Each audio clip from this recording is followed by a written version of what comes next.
Picked this out of the garden today. We got cucumbers, bell peppers, tomatoes, and hot peppers. And it looks like about, let's see how many hot peppers.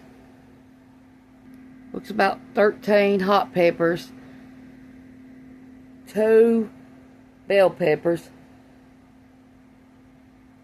7 cucumbers, and 4 tomatoes.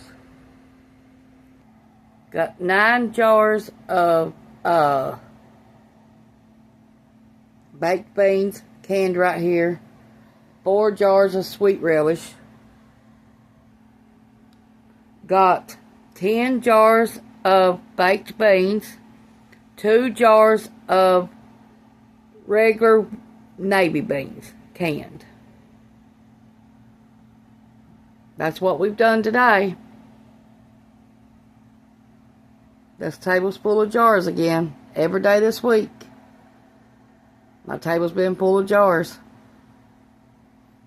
I've canned over 120 jars this week. Plus we got more to do. Tomorrow is black beans. I already got them sitting soaking right now. Black beans and red beans. Thanks for watching. Push the like, subscribe button if it ain't already. And thank you for watching. Bye.